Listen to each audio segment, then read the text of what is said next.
Welcome to MENA MedTech Insights. The United Arab Emirates stands as a beacon of advanced healthcare in the Middle East, making it a primary target for medtech companies. However, market entry hinges on successfully navigating the regulatory framework of the Ministry of Health and Prevention, or MOHAP. This process is detailed, but with the right strategy, it is entirely manageable. The first and most critical step for any foreign manufacturer is to appoint a local Authorized Representative, or AR. You cannot directly register your medical device in the UAE. Your AR must be a locally licensed company, and they will be legally responsible for your product within the country. This is not just a formality.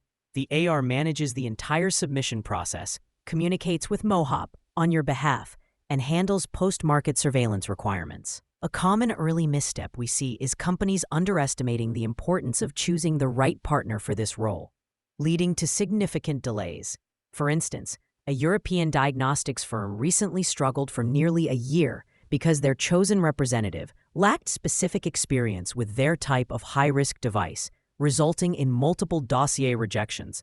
Once you have your AR, the next step is preparing your technical dossier. Herein lies a major opportunity for efficiency.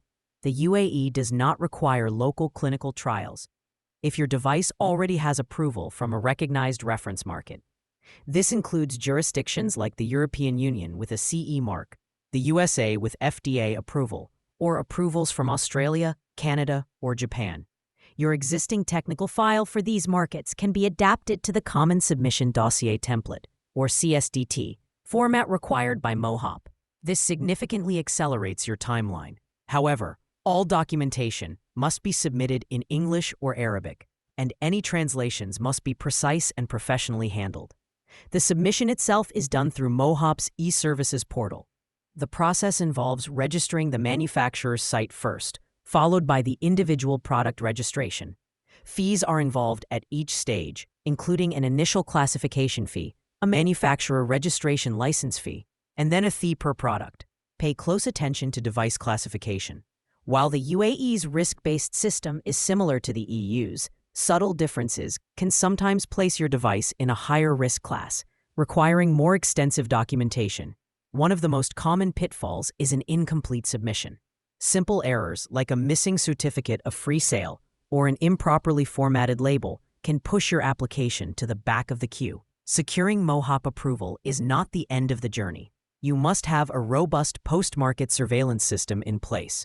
Your authorized representative will be responsible for reporting any adverse events to MOHAP and managing any necessary recalls or field safety corrective actions.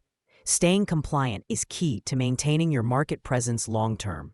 Navigating the UAE's regulatory landscape requires local knowledge and meticulous preparation. The market offers immense rewards for those who approach it with a clear and compliant strategy.